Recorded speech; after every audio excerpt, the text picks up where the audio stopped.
എല്ലാവർക്കും ഗണിത് സിക്സ് എന്ന എൻ്റെ യൂട്യൂബ് ചാനലിലേക്ക് ഒരിക്കൽ കൂടി സ്വാഗതം. ഇന്ന് നമ്മൾ LGS എക്സാമുമായി ബന്ധപ്പെട്ട് നമ്മൾ 10 ക്വസ്റ്റ്യൻ്റെ ഓരോ പാക്കേജ് പോലെ ഇടുന്നുണ്ടായിരുന്നു. അതിൻ്റെ രണ്ടാമത്തെ പാർട്ടാണ് ഇടുന്നത്. അപ്പം നിങ്ങളടുത്ത് പറയാനുള്ളത്, നിങ്ങളിത് വെറുതെ കേട്ട് പോകരുത്. ഇപ്പോൾ ആദ്യത്തെ പാർട്ടാണെങ്കിലും രണ്ടാമത്തെ പാർട്ടാണെങ്കിലും നിങ്ങൾ കണ്ട ശേഷം അത് ചെയ്യണം. ചെയ്ത് ഒരു പേപ്പറിൽ ചെയ്ത് പഠിക്കുമ്പോൾ മാത്രമാണ് ഇത് നിങ്ങൾക്ക് നിങ്ങളുടെ കയ്യിൽ കിട്ടുക. മാത്സ് ഒരിക്കലും നോക്കി പഠിക്കാൻ പറ്റില്ല. അപ്പോൾ അത് ചെയ്ത് പഠിക്കണം. ചിലപ്പോൾ അതിൻ്റെ പോരായ്മകളൊക്കെ ഉണ്ടാവും, ചിലപ്പോൾ കിട്ടിയില്ലെന്ന് വരാം. അപ്പോൾ അതൊന്നുകൂടെ കണ്ട് മനസ്സിലാക്കി അതിൻ്റെ ആശയങ്ങൾ മനസ്സിൽ കൊണ്ടുവന്നിട്ട് തന്നെത്താൻ എഴുതി പഠിക്കണം. അതായിരിക്കണം നിങ്ങൾ ചെയ്യേണ്ടത്. ഇത് കണ്ടു കഴിഞ്ഞാൽ നിങ്ങൾക്ക് അതിൻ്റെ ഫലം ഉണ്ടാകില്ല. അപ്പോൾ അതുകൊണ്ട് ചെയ്യുന്ന ആളുകൾ പ്രത്യേകം ശ്രദ്ധിക്കുക, എഴുതി തന്നെ ചെയ്ത് പഠിക്കുക. അല്ലാതെ കേട്ട് നോക്കി മാത്രം പഠിച്ചുകൊണ്ട് മാത്സ് കിട്ടില്ല. പിന്നെ ഇത് മാക്സിമം നിങ്ങളൊന്ന് നിങ്ങളുടെ സുഹൃത്തുക്കൾക്ക് ഷെയർ ചെയ്ത് സഹായിക്കുക. നിങ്ങളിതിൻ്റെ നോട്ടിഫിക്കേഷൻ ഒന്ന് ഓൺ ചെയ്തിട്ടേക്കുക. കാര്യം ഞാനിപ്പം പോസ്റ്റ് ചെയ്യുന്ന വീഡിയോസ് എല്ലാം നിങ്ങൾക്ക് കിട്ടും. പിന്നെ ഓരോ ദിവസം ഡെയിലി പ്രാക്ടീസിന് LD ബേസ്ഡ് ആയിട്ടുമൊക്കെ ഓരോ ക്വസ്റ്റ്യൻ ഇടുന്നുണ്ട്. അതുമൊക്കെ നിങ്ങൾക്ക് നോക്കുന്നത് നല്ലതായിരിക്കും. അപ്പോൾ എല്ലാവരും മാക്സിമം ഒന്ന് ഷെയർ ചെയ്ത് സഹായിക്കുക. അപ്പോൾ നമുക്ക് നമ്മുടെ പോർഷനിലേക്ക് കയറാം.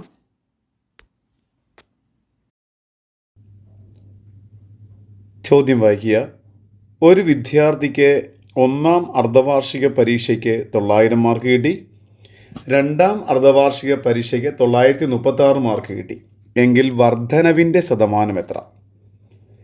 അപ്പോൾ നമുക്കറിയാം, നമ്മൾ ഒന്നാം അർദ്ധവാർഷിക പരീക്ഷ അഥവാ നമ്മൾ ഓണപ്പരീക്ഷ എന്നൊക്കെ വേണമെങ്കിൽ പറയാം. ഓണപ്പരീക്ഷയ്ക്ക് എനിക്ക് എത്ര? ആകെ 900 മാർക്ക് ഓണപ്പരീക്ഷയ്ക്ക് എനിക്ക് കിട്ടി. ക്രിസ്തുമസ് എക്സാം ആയപ്പോഴത്തേക്ക് എനിക്ക് എത്ര? 936 മാർക്ക് കിട്ടി. അപ്പോൾ എനിക്ക് 36 മാർക്ക് വർധനവുണ്ടായി. അപ്പോൾ വർധനവിൻ്റെ ശതമാനം എത്ര? അപ്പം ഞാൻ ആദ്യം തുടങ്ങേണ്ടത് എവിടുന്നാണ് വർധനവ് തുടങ്ങുന്നത്? 900 നിന്ന് തുടങ്ങും. 900 നിന്ന് 936 വർധനവിൻ്റെ ശതമാനമാണ്. അപ്പോൾ ബേസ് ആരാണ്? 900. അപ്പോൾ അയാൾ വേണം ഡിനോമിനേറ്ററിൽ കാണിക്കാം. 900 അഥവാ 900. ഇനി പറയേണ്ടത് 900 936 മാറിയപ്പോൾ എത്ര അതിൻ്റെ വർധനവുണ്ട്? 36 മാർക്കിൻ്റെ വർധനവുണ്ട്. ശതമാനമാകണമെങ്കിൽ എത്ര കൊണ്ട് ഗുണിക്കണം? 100 കൊണ്ട് ഗുണിക്കണം. 100 വെട്ടിപ്പോയി. 9 36 എത്ര തവണ? 4 തവണ. അങ്ങനെ 4% വർധനവിൻ്റെ ശതമാനമായി പറയുക. 4% വർധനവുണ്ട് എനിക്ക് എന്നാണ് പറയേണ്ടത്.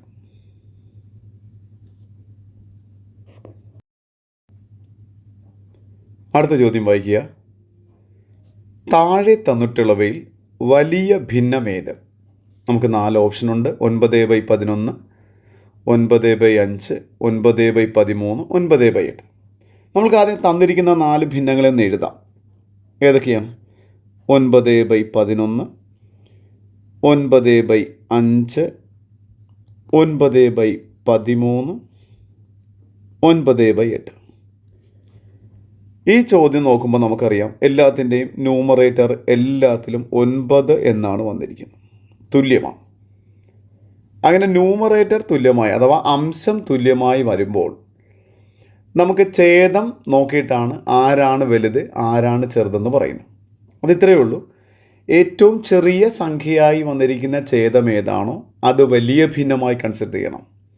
ഏറ്റവും വലിയ ഛേദമായി വന്നിരിക്കുന്നത് ആരാണോ അയാളെ ചെറിയ ഭിന്നമായി കൺസിഡർ ചെയ്യാം. ഇവിടെ ഈ വന്നിരിക്കുന്ന താഴെ വന്നിരിക്കുന്ന സംഖ്യയിൽ ചെറുതാരാണ്? 5 ആണ്. അപ്പോൾ നമുക്ക് പറയാം 9/5 ആണ് ഏറ്റവും വലിയ ഭിന്നം. ഏറ്റവും വലിയ ഭിന്നം ചോദിച്ചാൽ 9/5 ആണ്. ഏറ്റവും ചെറുത് ചോദിച്ചാലോ ഇതിൽ ഏറ്റവും വലിയ സംഖ്യ ആരാണ്? 13. അപ്പോൾ 9/13 ഇയാളാണ് ഏറ്റവും ചെറിയ ഭിന്നം. അപ്പോൾ എങ്ങനെ പഠിക്കേണ്ടത്? അംശം അഥവാ ന്യൂമറേറ്റർ തുല്യമായി വരുമ്പോൾ ഡിനോമിനേറ്ററിൽ വന്നിരിക്കുന്ന ചെറിയ സംഖ്യ ഏതാണോ ആ സംഖ്യ ഉൾപ്പെടുന്ന ഭിന്നസംഖ്യയെ വലിയ ഭിന്നമായി കൺസിഡർ ചെയ്യണം. ഡിനോമിനേറ്റർ അഥവാ നമ്മുടെ ഛേദത്തിൽ വന്നിരിക്കുന്ന വലിയ സംഖ്യ ഏതാണോ അയാളെ അഥവാ അതുൾപ്പെടുന്ന ഭിന്നസംഖ്യയെ ചെറിയ ഭിന്നമായും കൺസിഡർ ചെയ്യണം.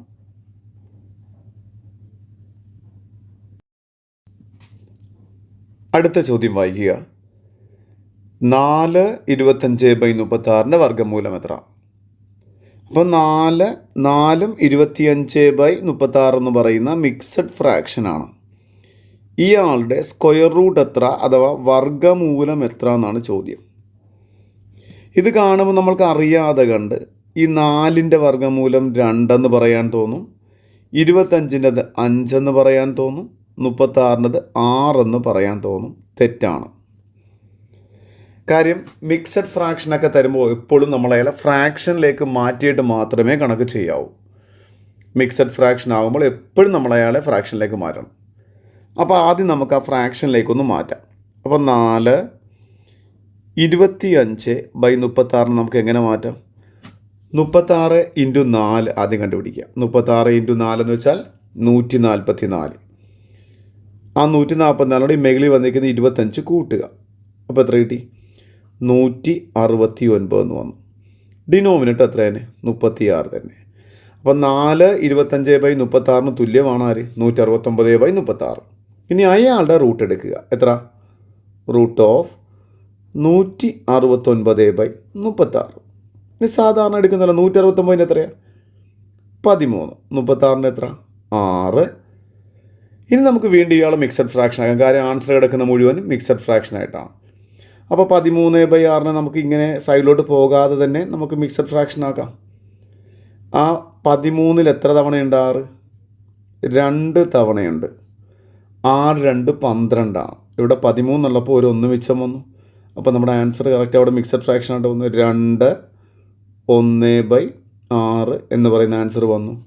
നമ്മുടെ ഓപ്ഷൻ സി നമ്മുടെ ആൻസർ ആയിട്ട് എടുക്കാം.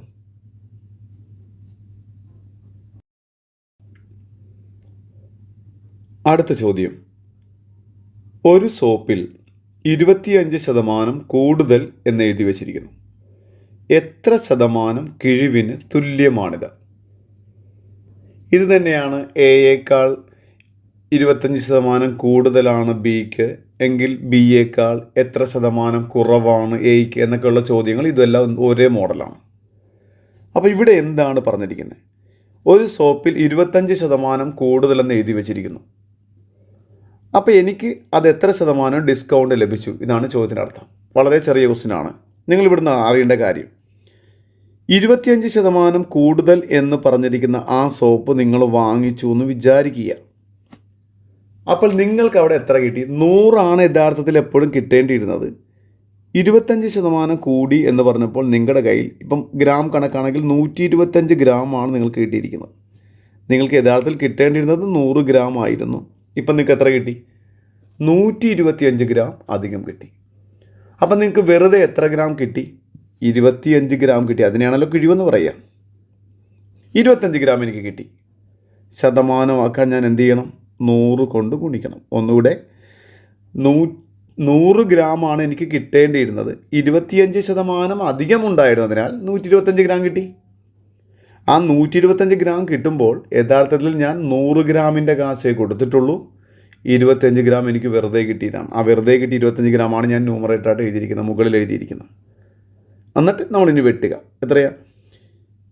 ഇവിടെ 25ൻ്റെ പട്ടിക തന്നെ ഉപയോഗിക്കാം. ഇവിടെ ഒരു തവണ, ഇവിടെ എത്ര തവണ? 5 തവണ 25 ചേരുമ്പോഴാണ് എന്താകുന്നത്? 125 ആകുന്നത്. ഇനി 5ഉം 100ഉം കൂടെ വെട്ടുക. എത്ര തവണ? 2 തവണ 0. അപ്പോൾ എത്ര ശതമാനം കിഴിവ്, എത്ര ശതമാനം ഡിസ്കൗണ്ട് എനിക്ക് കിട്ടി? 20% ഡിസ്കൗണ്ടാണ് എനിക്ക് കിട്ടിയത്. എൻ്റെ ഓപ്ഷൻ ഡി ആണ് answer.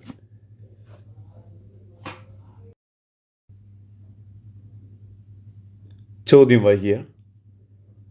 2.6 into 0.38 into 2.50 all divided by 0.13 into 0.19 into 0.5 എത്ര?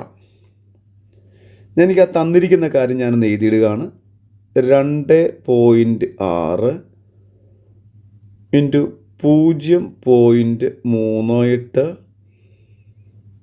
Into 2.50 divided by 0.13 into 0.19 into 0.5. നമ്മൾ ആദ്യം മനസ്സിലാക്കേണ്ട ഇയാൾ ദശാംശ സ്ഥാനങ്ങൾ മാറ്റണം. അതിനായിട്ട് നമ്മൾ മുകളിൽ എത്ര ആകെ വന്നിരിക്കുന്ന ഇൻറ്റു ടേമുകളാണ്. അവിടെ എല്ലാത്തിലും കൂടെ ആകെ എത്ര ദശാംശ സ്ഥാനങ്ങളുണ്ടെന്ന് നോക്കണം. ഇവിടെ 6 ഒരു ദശാംശ സ്ഥാനം, ഇവിടെ 3.8 അപ്പോൾ 2 ദശാംശ സ്ഥാനം, ഇവിടെ 5.0 പൂജ്യത്തിന് വിലയില്ലെങ്കിലും കൂട്ടിക്കും. 1 2 3 4 5 ദശാംശ സ്ഥാനങ്ങളായിട്ടാണ് മുകളിൽ കാണിച്ചിരിക്കുന്നത്. അതിൽ ആ 0 കൂട്ടിയില്ലെങ്കിലും കുഴപ്പമില്ല, നമുക്ക് പിന്നീട് ഇട്ട് കൊടുത്താൽ മതി. താഴെ ഇതുപോലെ എത്രയുണ്ട്? 13ൻ്റെ 1 3 2 ദശാംശ സ്ഥാനങ്ങളാണ്. 1 9 2 സ്ഥാനം, 5. താഴെയും എത്ര സ്ഥാനം വന്നു? 5 സ്ഥാനമുണ്ട്. അങ്ങനെ മുകളിലും താഴെയും തുല്യ ദശാംശ സ്ഥാനങ്ങളാണ് വരുന്നതെങ്കിൽ പിന്നെ ദശാംശം വേണ്ട.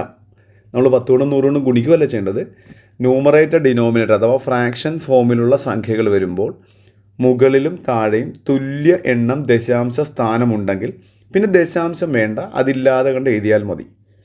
അപ്പോൾ ഈ 2.6 എന്നുള്ളതിൻ്റെ ദശാംശം മാറ്റുമ്പോൾ 26 എന്ന് എഴുതിയാൽ മതി.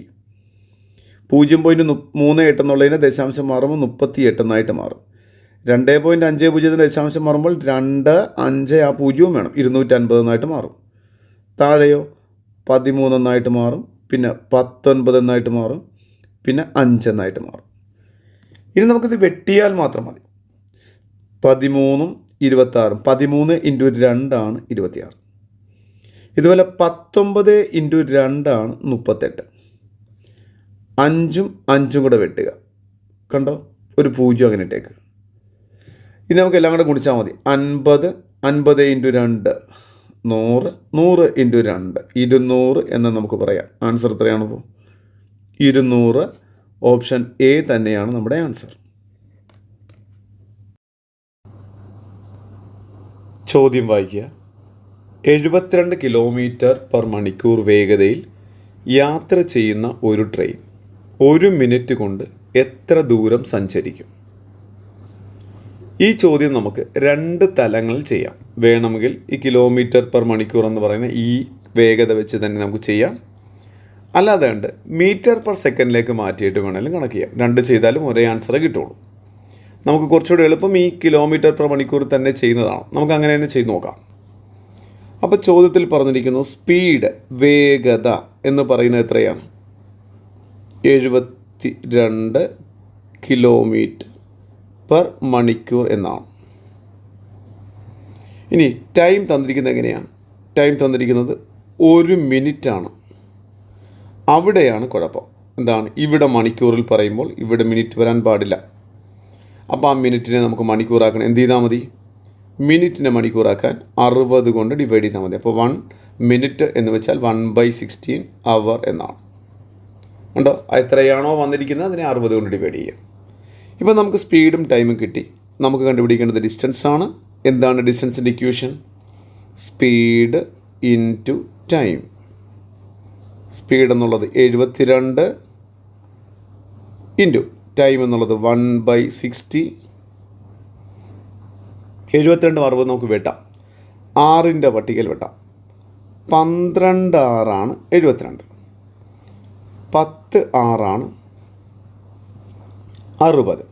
നമുക്ക് കിട്ടി. ഇനി ചെറുതാക്കണ്ട, കാരണം താഴെ 10 വരുമ്പോൾ നമുക്ക് ചെയ്യാൻ എളുപ്പമാണ്. 12/10 10 കൊണ്ട് ഡിവൈഡ് ചെയ്യാൻ പറഞ്ഞാൽ എന്ത് ചെയ്താൽ മതി? ഒരു സ്ഥാനം മാറ്റി കുത്തിട്ടാൽ മതി. അപ്പോൾ ആൻസർ എത്ര കിട്ടി? 1.2 കിലോമീറ്റർ എന്ന് നമുക്ക് ആൻസർ കിട്ടി.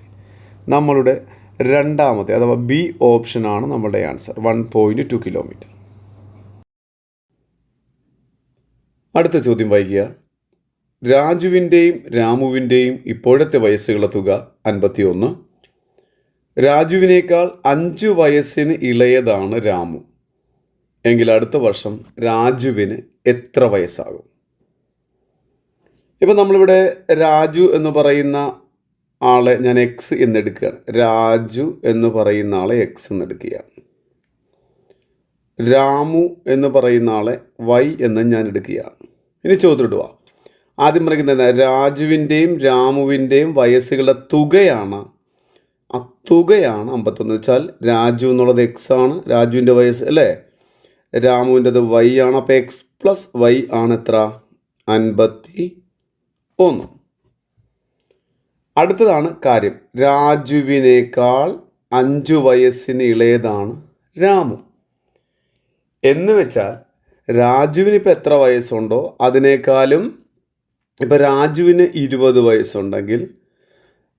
രാമുവിന് എത്ര വയസ്സേ ഉള്ളൂ? 15 വയസ്സേ ഉള്ളൂ. ഉണ്ടോ? അങ്ങനെയാണ് അവരുടെ വയസ്സുകളെ വ്യത്യാസമാണ് 5 എന്നാണ് പറഞ്ഞിരിക്കുന്നത്. ഇപ്പം ഇളയതാണെന്നോ മൂത്തതാണെന്നോ ഒക്കെ പറയുമ്പോൾ ഓർത്തോണം, ആ പറഞ്ഞിരിക്കുന്ന 5 എന്ന് പറയുന്നത് എന്താണ്? അവരുടെ വയസ്സുകളുടെ വ്യത്യാസമാണ്. അത് മറന്നുപോയല്ലോ. ഇനി നമുക്കിതെങ്ങനെ സോൾവ് ചെയ്യാം? നമുക്കിത് ഒരുപാട് തരത്തിൽ സോൾവ് ചെയ്യാം. 4ഓളം മെത്തേഡുകളുണ്ട്. നമുക്കതിൽ എളുപ്പമാർഗ്ഗം എങ്ങനെയാണ്? ഇങ്ങനെ 2a+b a-b പോലെയുള്ള 2 ഇക്വേഷൻ കിട്ടിയാൽ നമുക്ക് സോൾവ് ചെയ്യാൻ നമ്മുടെ എളുപ്പമാർഗ്ഗം എന്താ? എക്സ് കണ്ടുപിടിക്കാനാണെങ്കിൽ നമ്മൾ ഈ വന്നിരിക്കുന്ന 2 സംഖ്യയും കൂടെ പ്ലസ് ചെയ്യുക, പകുതി എടുക്കുക. y കണ്ടുപിടിക്കാനാണെങ്കിൽ ആ സംഖ്യകൾ തമ്മിൽ മൈനസ് ചെയ്യുക, /2 എടുക്കുക. കണ്ടോ? അപ്പം നോക്കി 51ഉം 5ഉം എത്ര? 56. 56ൻ്റെ പകുതി എത്ര? 28. ഇവിടെ 51ൻ്റെ 5 പോയാൽ 46. 46ൻ്റെ പകുതി എത്ര? 23. കണ്ടോ? ഓരോ വയസ്സുകൾ വ്യത്യാസം നോക്കിയേ. 23, 28 കൂട്ടിക്കഴിഞ്ഞാൽ 51 കിട്ടും. വയസ്സുകളുടെ വ്യത്യാസം 5ഉമാണ്. അപ്പം എക്സ് എന്ന് പറയുന്നത് രാജു. അപ്പോൾ രാജുവിന് 28 വയസ്സുണ്ട്. ഇപ്പോൾ രാജുവിന് എത്ര വയസ്സുണ്ട്? 28 വയസ്സുണ്ട്. അടുത്ത വർഷം രാജുവിന് എത്ര വയസ്സാവുമെന്നാണ് ചോദിച്ചിരിക്കുന്നത്. അപ്പോൾ 28 രാജു അടുത്ത വർഷമാകുമ്പോൾ എത്രയാവും? 29 വയസ്സാവും. ഇത് 29 എന്നുള്ള കിടപ്പുണ്ട്. ബി ഓപ്ഷനാണ് നമ്മുടെ ആൻസർ. അടുത്ത ചോദ്യം, 40 പേരുള്ള ക്ലാസ്സിൽ അഖിലിൻ്റെ റാങ്ക് 18 എങ്കിൽ താഴെ നിന്ന് അഖിലിൻ്റെ റാങ്ക് എത്രയാണ്? ഇത് നമ്മൾക്കറിയാം. എന്ത് ചെയ്യണം? ആകെ എത്ര പേരുണ്ട്? 40 പേരുണ്ട്. അഖിലിൻ്റെ റാങ്ക് എന്ന് വെച്ചാൽ മുകളിൽ നിന്ന് താഴത്തേക്കാണല്ലോ റാങ്ക് പറയുക. ഏറ്റവും ടോപ്പ് മാർക്കുള്ള ആളായിരിക്കും 1ാം റാങ്ക് കിട്ടുക. അപ്പോൾ അങ്ങനെ നോക്കിയപ്പോൾ 18ാമത്തെ പൊസിഷനിലാണ് ആര്? ഏറ്റവും മാർക്ക് കൂടിയ ബേസിലെ 18ാം സ്ഥാനത്താണ് റാങ്ക്, അല്ലേ? ഇനി തിരിച്ച് താഴെ നിന്ന് എന്ന് വെച്ചാൽ ഏറ്റവും മാർക്ക് കുറഞ്ഞ ആളുകൾ താഴത്തുനിന്ന് 1, 2 എടുക്കാമല്ലോ. അപ്പോൾ എത്രയായിരിക്കും സ്ഥാനമെന്ന് ചോദിക്കും. നമ്മൾ എന്ത് ചെയ്യണം? ഈ 40ൽ നിന്ന് 18 കുറക്കണം. 40 18 കുറക്കുമ്പോൾ കിട്ടാം 2, 22 കിട്ടാം. ആ കിട്ടുന്നതിലൂടെ ഒരു 1 കൂടെ കൂട്ടണം. അപ്പോൾ എത്ര കിട്ടി? 23.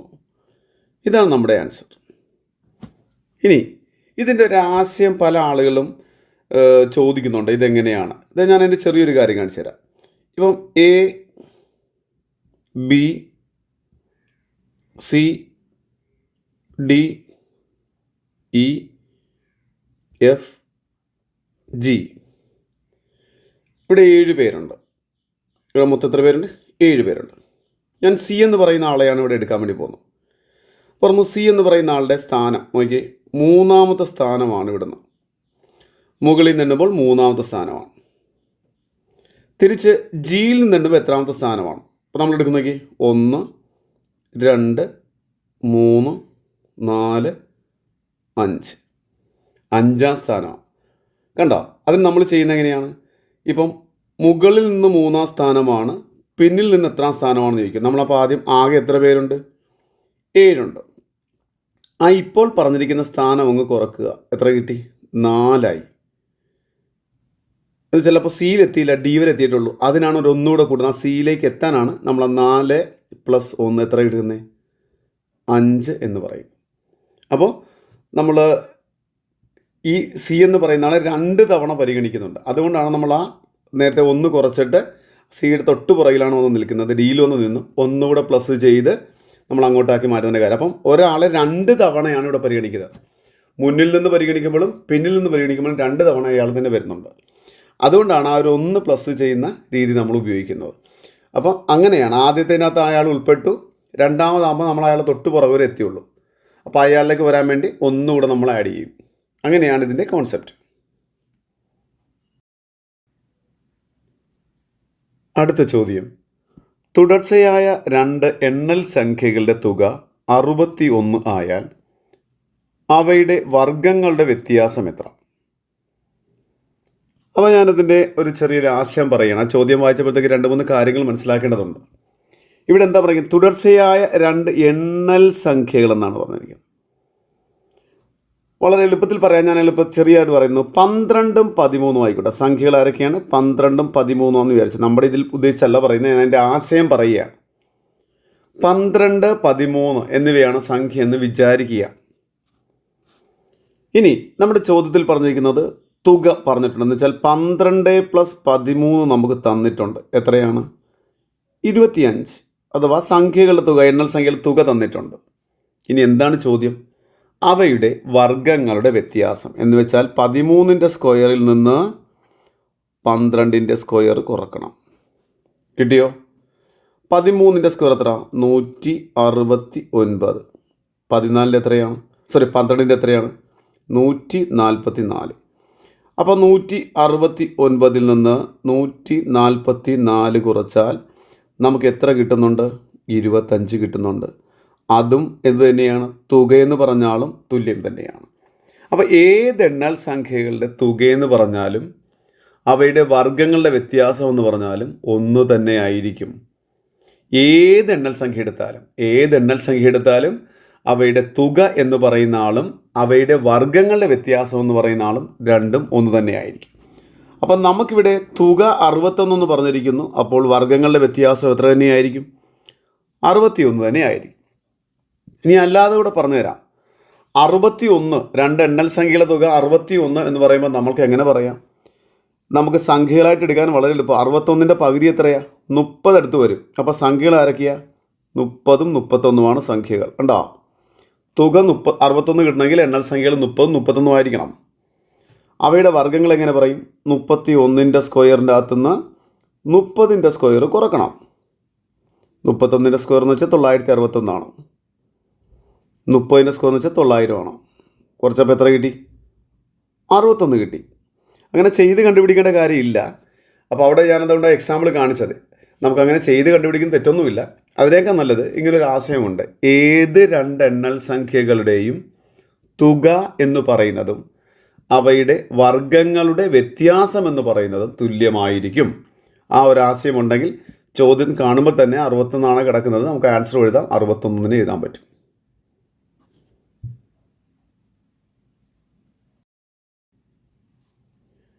അടുത്ത ചോദ്യം. ഒരാൾ ഒരു TV 18% നഷ്ടത്തിൽ 1230 രൂപയ്ക്ക് വിറ്റു. 1680 രൂപയ്ക്ക് വിറ്റിരുന്നെങ്കിൽ ലാഭമോ നഷ്ടമോ എത്ര ശതമാനം? ഇപ്പോൾ ഇവിടെ രണ്ട് കാര്യങ്ങളാണ് ഈ ചോദ്യത്തിൽ പറഞ്ഞിരിക്കുന്നത്. ഫസ്റ്റ് പ്രോസസ്സ് എന്താ? ഇവിടെ 18% നഷ്ടത്തിൽ വിറ്റു എന്നിവർ പറഞ്ഞിട്ടുണ്ട്. അപ്പോൾ ആദ്യം അവിടെയാണ് നമ്മൾ തുടങ്ങേണ്ടത്. 18% നഷ്ടത്തിൽ വിറ്റു എന്ന് വെച്ചാൽ എന്താണ്? എനിക്കൊരു കടയുണ്ട്. ആ കടയിലേക്ക് ഒരു TV വാങ്ങിച്ചു. ആ TV വാങ്ങിച്ചതിൻ്റെ വിലയുടെ പേരാണ് CP അഥവാ വാങ്ങിയ വില. അത് ആ യഥാർത്ഥ വിലയുടെ 18% കുറവ് എന്ന് വെച്ചാൽ എത്ര? 100 രൂപയാണ് വിലയെങ്കിൽ അതിൻ്റെ 18 കുറഞ്ഞു 82% അഥവാ 82 രൂപ എന്നൊക്കെ പറയില്ല, അതുപോലെ 100 രൂപയുടെ വസ്തു 82 രൂപയ്ക്ക് വിറ്റു, അത്രയേ ഉള്ളൂ. അങ്ങനെയാണ് പറയുന്നത്. 18% നഷ്ടത്തിൽ എന്ന് വെച്ചാൽ 82% വിലയ്ക്ക് ഞാൻ വിറ്റു. ആ വിലയാണ് എത്ര? 1230 രൂപ. അപ്പം ഞാൻ വാങ്ങിച്ചതൊരു വിലയുണ്ട്. ആ വിലയുടെ 82% വിലയ്ക്കാണ് ഞാൻ കൊടുത്തത്. 100% വില കിട്ടിയില്ല, മേലോട്ടും പോയില്ല, ലാഭവും കിട്ടിയില്ല, നഷ്ടമാണ് കിട്ടിയിരിക്കുന്നത്. 18% നഷ്ടമെന്ന് വെച്ചാൽ 82%. അപ്പം ഞാൻ എത്ര രൂപക്കായിരിക്കും ഈ TV വാങ്ങിയത്? അതറിയാൻ ഞാൻ എന്ത് ചെയ്യണം? അപ്പുറത്ത് ഇപ്പോൾ 1230 ഉണ്ട്. ഈ 82/100 അങ്ങോട്ട് പോകുമ്പോൾ 100/82 ആവും. ഞാൻ വെട്ടി ചെറുതാക്കുകയാണ്. 100ഉം 82 കൂടെ ആദ്യം ചെറുതാക്കാം. 100ൻ്റെ പകുതി എത്ര? 2 കൊണ്ട് വെട്ടി, അത്രയേ ഉള്ളൂ. 100ൻ്റെ പകുതി 50. 82 ആകുമ്പോഴത്തേക്ക് അതിൻ്റെ പകുതി 41. ഈ 41 അതിനെ 3 കൊണ്ട് ഗുണിക്കുമ്പോഴാണ് 123 കിട്ടുക. 41നെ 3 കൊണ്ട് ഗുണിച്ചാൽ ഉണ്ടോ? 3 4 3 12 എന്ന് വെച്ചാൽ 123 എന്ന് വെച്ചാൽ എത്ര പ്രാവശ്യമുണ്ട്? 3 തവണയുണ്ട്. ആ 0 അങ്ങനെ ഇട്ട് കൊടുക്കണം. 123ൽ 41 3 തവണയുണ്ട്. ഇനി 30ഉം 50ഉം കൂടെ ഗുണിച്ചപ്പോൾ എത്ര കിട്ടി? 3 5 15, 2 0 ഉണ്ട്.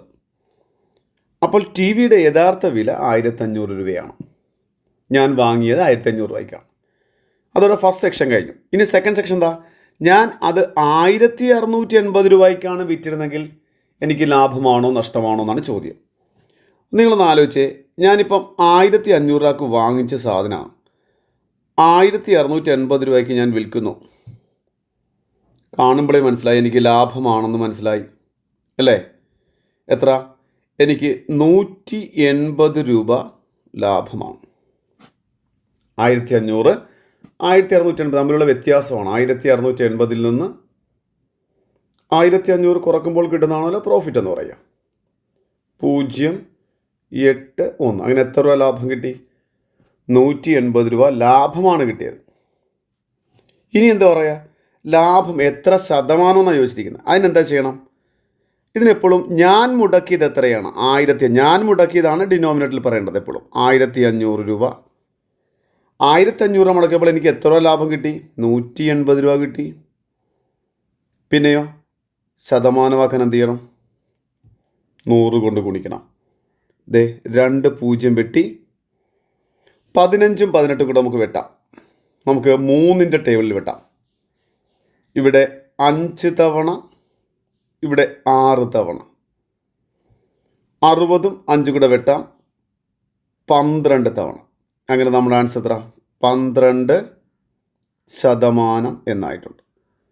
നമ്മുടെ 12% ലാഭം എന്ന് കിടക്കുന്ന ഒന്നാമത്തതാണ് നമ്മുടെ ഓപ്ഷൻ.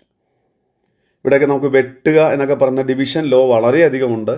ഞാനത് പിന്നീട് നിങ്ങൾക്ക് ഓരോന്ന് സെക്ഷനായിട്ട് ഡിവിഷൻ ഒന്ന് പ്രാക്ടീസ് ചെയ്യിക്കുന്നുണ്ട്. അപ്പം നിങ്ങൾ അതിൻ്റെ ഒപ്പം ചെയ്ത് പഠിച്ചാൽ മതിയാവും.